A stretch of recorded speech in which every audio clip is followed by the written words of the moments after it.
नमस्कार दोस्तों। स्वागत है आपका आपके अपने YouTube चैनल अपनी हिंदी में। तो दोस्तों, आज जिस निबंध का हम अध्ययन करेंगे वह है बालकृष्ण भट्ट का मन की दृढ़ता। तो हम शुरू करते हैं मन की दृढ़ता निबंध का वाचन करना। तो मैं किरणा खुडियार करती हूँ शुरू मन की दृढ़ता निबंध। अनेक मानसिक शक्तियों में दृढ़ता भी मन का एक उत्तम धर्म और मनुष्य के प्रशंसनीय गुणों में है। परंतु इन मानसिक शक्तियों पर कुछ लेख लिखने या उनके विचार के संबंध में कुछ कथोपकथन करने के पहले यह प्रश्न उठता है कि इस कथोपकथन का उद्देश्य क्या है। यदि यह माना जाए कि कोई न कोई मानसिक गुण लोगों में रहता ही है और जो लोग इन गुणों का पूरा आनंद और लाभ उठा रहे हैं वे उठाएंगे ही,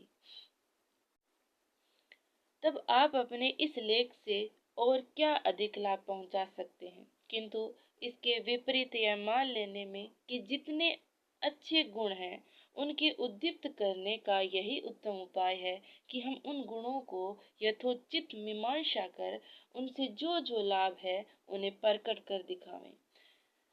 अब अलबत्ता लेख आदि की आवश्यकता हो सकती है और कुछ नहीं तो इतना ही सही कि जो लोग उन गुणों के आधार हैं उनके साथ सहानुभूति प्रकाश करने से हम ऐसे लोगों को किंचित भी हर्ष पहुंचा सकते तो हमारे लेख का कुछ कृत्य हुआ और इसी को ध्यान में रखकर हम आगे बढ़ते हैं। गदहा पीठ घोड़ा नहीं हो सकता। क्या कहते हैं कि गदहा पीठ घोड़ा नहीं हो सकता। अच्छा, गधा को पीटेंगे तो वो घोड़ा नहीं हो सकता। अच्छा ठीक है। जिनमें किसी गुण का लेश नहीं है वे किसी तरह गुणशाली न हो सकेंगे। लोगों के इस कहने को हम किसी किसी अंश में सत्य मानते हैं। अधिक विद्या की वृद्धि, स्थान स्थान में पुस्तकालय, क्लब और सभाएं तथा अनेक अपकारी विषय पर वृत्तताएं, समाचार पत्र और विविध विद्य विषय नित्य नए मासिक पत्रों का विशेष प्रचार, यही सब उपाय है जिनसे आप लोगों को चाल चलन में शुद्ध और सुचरित तथा मानसिक शक्तियों में आगे को बढ़े हुए कर सकते हैं। जब से ये उपाय आपका प्रयोजन सिद्ध करने को किसी तरह कारगर नहीं हुए और आपके लोग भी वे ही हैं जिन पर उसका कुछ असर नहीं पहुंच सका, तो यह आशा ही करना व्यर्थ है कि यत्न और उपाय से जगत का वह लाभ होगा जो आज तक नहीं हुआ। गधा पीठ घोड़ा न हो सकेगा, ऐसा मानने वालों के मत का खंडन करना हमारा तात्पर्य नहीं है, किंतु इसके साथ ही हम यह भी मानते हैं कि हम यह भी मानते हैं कि बुद्धि का काम मनुष्य के सतर्क संबंधी शिक्षा देने से यही मालूम होता है कि यद्यपि जो बात प्रबल संस्कार के कारण या किसी दूसरे हेतु से देव ही ने किसी को नहीं दिया, वह बात हम उसमें न उपजा सके, तो इतना करें कि सदुपदेश की परिणत दशा पर उसकी आंखें तो खोल दे, अर्थात उसकी अपेक्षा 10 भले ही लोग और 10 बुरे लोगों के साथ उसके चाल चलन का मिलान कर उसकी भली या बुरी चित्तवृत्तियों का एक अंदाजा तो उसे दे दे। उपरांत स्वयं अधिकार है। पता नहीं ये निबंध कैसा है, गोल मटोल सा। चलो पढ़ेंगे, हम देखेंगे क्या है। चाहे वह अपनी दशा को आगे बढ़ावे अथवा अधोपतन से अपने को नीचे गिराता ही जाए, क्योंकि अब यह कहने वाले तो कोई न रहेगा कि सुधारने के लिए किसी ने कुछ यत्न नहीं किया। अब तो बुद्धि रूपी लैंप के द्वारा उसने अपनी पहली निविड़ अंधकार पूरित अथवा प्रकाश के संस्कार से संस्कृत पिछले दशाओं को देख लिया है, तो इस बात का ज्ञान तो उसे अवश्य ही हो गया है कि हम कहाँ हैं और वे कौन और कैसे लोग हैं जिनसे हम कई दर्जों अच्छे हैं, अथवा वे कौन हैं जिनके समान हम चेष्टा करने से हो सकते हैं। ओके, और यह सब कोई छोटी बात नहीं है, क्योंकि यदि हम हमसे कोई पूछे कि प्रशंसा का मूल आप किसे कहेंगे, तो हम यही उत्तर देंगे कि प्रशंसनीय केवल वे ही हैं जिन्होंने दीर्घ काल के अभ्यास और प्रयत्न से कुछ प्राप्त किया है। ओके ठीक है, ओके इसको अंडरलाइन करो, कितनी अच्छी बात है। यदि देव की देन उस पर हुई और सहज ही में कोई अच्छी बात उसे प्राप्त हो गई तो निस्संदेह यह तो अवश्य ही कहेंगे कि वह गुणी है, पर यह नहीं कहेंगे कि यह मनुष्य प्रशंसनीय है, क्योंकि जैसा हमने भी अभी कहा है कि प्रशंसनीय होने की योग्यता हम केवल असकृत चेष्टा या यत्नों ही पर निर्भर मानते हैं। ईश्वर की देन से स्वभावतः प्राप्त गुणों की अपेक्षा चाहिए असकृत चेष्टा और अभ्यास द्वारा प्राप्त गुणों में वैसा तीखापन न हो, पर विचार की गंभीरता इस प्रकार के गुणों में अवश्य विशेष होगी। और यह लाभ किससे कम है, इस बात के स्पष्ट करने को हम कवित्व शक्ति का उदाहरण देते हैं। कवियों को कविता करने की शक्ति ईश्वर प्रदत्त होती है, सही सही, परंतु निरंतर अभ्यास से जो कवित्व शक्ति संपादित की जाएगी, क्योंकि पहले तरह के काव्य में कवि के हृदय से अपने आप जो निकलेगा वही रहेगा, पर दूसरे प्रकार के काव्य में खूब सोच समझ कर गढ़ गढ़ के पद रखे जाएंगे। कहाँ तक अब तक पद सार गर्भित न होंगे। मम्मट की कारिका से भी यह बात सम्यक व्युत्पादित होती है। दंडी का भी ऐसा ही कुछ मत है। फिर आगे कहते हैं, कहने का प्रयोजन यह है कि नाना प्रकार के गुणों में मनुष्य की असमता में विधाता का विषम भाव ही कारण है, परंतु उसके साथ ही यह भी मानना ही पड़ेगा कि विधाता की विषमता से जो यह भांति भांति की त्रुटि संसार में देख पड़ती है, उसको पूरा करने वाला सर्वोत्तम प्रदान कारक अभ्यास ही है। Okay, understand. आगे क्या कहते हैं, केवल ये कहा गया है कि अगर किसी भी कार्य करने में त्रुटियां होती है तो सबसे अच्छा तरीका है कि अभ्यास करें। ठीक है, अभ्यास से बहुत कुछ सुधर सकता है, सुधारा जा सकता है। आगे क्या कहते हैं, लड़के शिक्षा कैसे ग्रहण करते हैं, इस बात को जिसने कभी सोचा है वह हमारी बात अवश्य मानेगा। बालक जब छोटे से छोटे दर्जे में रहते हैं तभी से अपनी विशेष रुचि किसी एक मुख्य विषय पर प्रकट करने लगते हैं। किसी विषय में उनकी बुद्धि अधिक दस्ती है, किसी बात के सीखने को वे अलसाते हैं और जान छिपाते हैं। कोई बातों में वह अपनी अरुचि आदि ही से प्रकट करता है। कोई बात में शीघ्र उसकी बुद्धि पुष्ट पड़ जाती है। कुछ बातों में बड़े यत्न के उपरांत भी वह कमजोर बना रहता है। किसी को काव्य में बड़ी रुचि है तो गणित के सीखने से दूर भागता है। किसी को दर्शनों के अभ्यास में आनंद मिलता है। काव्य का रस उसके नीरस चित्त में स्थान ही नहीं पाता। किसी की तबीयत शिल्प और कारीगरी की ओर अधिक झुकती है। किसी की प्रखर बुद्धि विज्ञान के ज्ञान में अतिशय दौड़ती है। क्यों ऐसा होता है? उसे यदि पूर्व संस्कार या ईश्वर की देन मानिए तो बहुत कम लोगों का इसमें मतभेद होगा। तब इसके क्या माना आप कह सकते हैं। कि इस बालक को आरंभ ही से अच्छी शिक्षा दी गई, अर्थात उसके यही माने कि जिस बात की ओर झुकावट होती है थी वह विषय तो उसमें खराद पर चढ़े नगीनों की भांति स्वयं जगमगा रहे थे। जिस बात की ओर वह आलस्य भाव धारण कर रुचि प्रकट करता था वह कभी भी उसमें भलीभांति संभाल दी गई।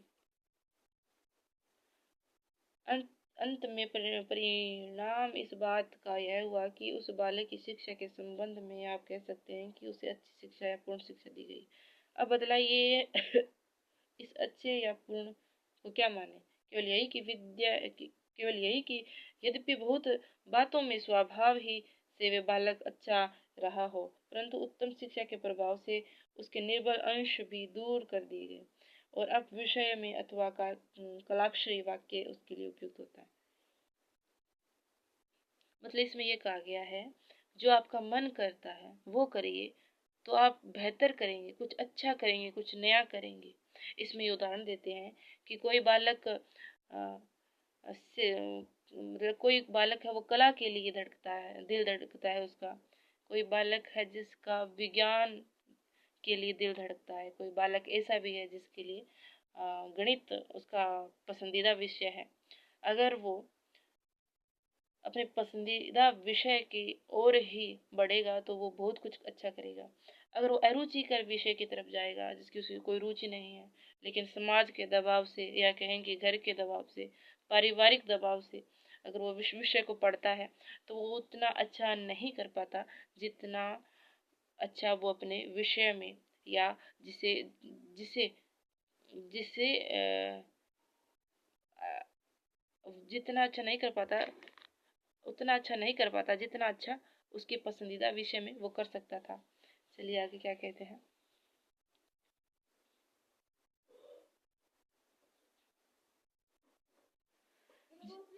ना कौन पीऊं, कौन पीऊं। हाँ, जिस बात की ओर से वह आलस्य भाव धारण कर अरुचि प्रकट करता था, वह कभी उसमें भली भांति संभाल दी गई हो। अंत में परिणाम इस बात का यह हुआ कि बालक की शिक्षा के संबंध में आप कह सकते हैं कि अच्छी शिक्षा पूर्ण शिक्षा दी गई। ठीक है, हमने पढ़ लिया था। यह हमने केवल एक दृष्टांत के ढंग पर दिखलाया है। जो बात बालकों में देखते हैं, कोई ऐसी वजह नहीं कि जवानों में यह बात न पाई जाए, अर्थात ईश्वर की देन है, नेचुरल गिफ्ट है, से नहीं आई, उसे भी अभ्यास द्वारा बढ़ाना है। ठीक है, भेद इतना ही है कि बालकों को इस बात की आवश्यकता है कि कोई दूसरा अपने सहारे से उन्हें ले चले, पर जवानों को भला कौन सहारा देगा यदि अपनी मदद वे आप ही न करें। और इसी का नाम हम मन की दृढ़ता रखेंगे। अब देखना चाहिए कि इस मन की दृढ़ता का असर उसी आदमी के ख्याल पर किस तरह होता है। जो लोग यह मानते हैं कि कुछ लोगों की किसी खास बात की तरफ झुकावट इत्तिफाक इत्तिफाक से है, ऐसी ही बात आ पड़ी है कि वह उस बात को चाहने लगता है या अच्छी तरह उस बात को समझता है। इस सब का कारण बिल्कुल इत्तिफाक ही है। इत्तिफाक, ठीक है, ओके। हमारी जान में ऐसा मानने वालों की बड़ी भूल है। आदमी की पसंद, तबीयत, मिजाज, ख्यालात, रुचि अरुचि, इसमें छोटी से छोटी या बड़ी से बड़ी बातों में इत्तिफाक का उतना ही असर है जितना इत्तिफाक से पेड़ पर कोनी खोतरी पत्तियों या फूल फल लग सकते। सॉरी। इन्हें बातें पर सोचने से इस प्रश्न का उत्तर मिलता है कि कैसी मानसिक दृढ़ता रहने से किसी के ख्यालात में वह जोर आता है जिसे देख या सुन लोग चमत्कृत होते हैं। जब यह माना गया कि आदमी का मन उसके ख्यालात के साथ ऐसा नदा है जैसा वृक्ष अपने एक एक रगोरेश से नदा हुआ है, तो यह सिद्ध हुआ कि किसी मनुष्य के ख्यालात उसके मन और जुबान पर वैसे ही हरे भरे मालूम होंगे जैसे अपने स्थान पर जमा हुआ पेड़ हरा भरा मालूम होता है। क्या यह कभी संभव कि पेड़ को आप उखाड़ डालो और पत्तियां हरी भरी बनी रहे? कभी नहीं। ऐसे ही यह संभव नहीं कि किसी के अनोखे ख्यालात उसके मन को छोड़ कहीं और ठोर तरोताजगी को पा सके, और इसी को हम मानसिक दृढ़ता कहेंगे, जिसका अर्थ अनोखापन भी हो जाए तो अनुचित नहीं है। यहाँ तक हमने इस मानसिक दृढ़ता का एक लक्षण लिखा है। इस दृढ़ता को हम न कहेंगे निस्संदेह हट की मजबूती इसमें है, पर एक तरह का अनोखापन जो इस दृढ़ता में पाया जाता है, इससे हट या दुराग्रह के दोष का संपर्क भी इससे दूर हटा हुआ है, क्योंकि हट का शब्द सुनने वाला किसी के बारे में तभी प्रयोग करता है जब उसकी मजबूती का तो वह कायल है, पर बात है उसकी अप्रिय अग्राह्य है, जिसको आप मानसिक दृढ़ता के साथ लगा ही नहीं सकते, क्योंकि यदि सुनने वालों को ग्राह्य अग्राह्य प्रिय अप्रिय तो करने की फुर्सत मिली तो बोलने वालों की मानसिक शक्ति की प्रशंसा में हम दृढ़ का प्रयोग करेंगे ही नहीं। मानसिक दृढ़ता का मुख्य लक्षण या गुण यह है कि वक्ता सुनने वालों के मन अपनी मुट्ठी में कर ले। इस दृढ़ मन का दूसरे के ऊपर क्या और कैसा असर होता है, इसे अपने प्रकट कर दिखलाया है। अब पाठक जन इससे यह न समझ ले कि केवल अति दृढ़ मन वालों ही का असर दूसरे पर होता है। यह हमारा तात्पर्य नहीं है, पर यह एक साधारण नियम है कि जब कभी दो चित्त आपस में चक्कर खाएंगे तो एक दूसरे पर कुछ न कुछ असर होगा ही। इसी अवसर को भली या बुरी सोहबत का असर कहते हैं। सोहबत का असर जरूर होता है, इसको रोकने की सामर्थ्य किसी को नहीं है। यह असंभव है कि एक चित्त अपना असर दूसरे पर पैदा न करे या वह दूसरा भी इस असर को अपने ऊपर न आने दे, और यह एक ऐसी अनदेखी बात है जिसका रोकना या उसे कुछ अदल बदल कर ग्रहण करना दोनों की सामर्थ्य के बाहर है। यह जब बात है कि यह जब यह बात है तो दृढ़ मन वाले अपनी ऊंची समझ और ऊंचे ख्यालात से कमजोर और दुर्बल चित्त वालों को ऐसा बेकाबू कर डालेंगे जैसा बड़े से बड़ा नशा का असर किसी को बेकाबू कर देता है। इसलिए दुर्बल चित्त वालों का दृढ़ मन वालों के साथ संपर्क कभी उपकारी नहीं है। इस चुपचाप असर पैदा करने की शक्ति को हम केवल आदमियों में ही नहीं वरन जड़ पदार्थ में पाते हैं। काठ पत्थर से संपर्क कर चिरकाल के उपरांत पत्थर हो जाता है। अंग्रेजी में जिसे फासेल कहते हैं। दो तरह के पत्थर या दो तरह की खान, दो तरह के वृक्ष जो आपस होते हैं उसका भी बहुत कुछ असर एक दूसरे पर होता है। हमने यह भी सुना है कि दो खान जो आस पास होती है उनमें जो खान बड़ी या तीव्र द्रव्य की खान थी, छोटी और हल्के द्रव्य वाली खान को ऐसा दबाया कि कुछ दिन में प्राण दोनों एक मिल गई और दोनों एक ही द्रव्य की खान हो गई। आप निश्चय कर सकते हैं कि मन का असर दूसरे पर कितना होता है, खासकर उसमें जब दोनों में अति दृढ़ और दुर्बल मन। अतः दृढ़ मन यद्यपि उत्तम गुण है पर दूसरे पर उसका असर इतना गुणकारी नहीं मालूम होता। और इस दृढ़ मन के साथ सहानुभूति भी हो, अर्थात हर तरह के भले बुरे, ऊंचे नीचे, ज्ञान अज्ञानी सबके मन प्रवेश करने की शक्ति भी हो। दृढ़ मन मधुकर वो प्रत्येक मन का मधु निकाल निकाल लाभ उठाने की शक्ति बढ़ाता ही जाएगा और सत्य क्या वस्तु है उसकी पहचान में एकता होगा, उसकी पहचान में एकता होगा। इसमें एक बात ये भी कही गई, इसमें उन्होंने उदाहरण दिया है कि अगर कोई भी खान हो या लकड़ी पत्थर के संपर्क में रहती है तो पत्थर सी हो जाती है।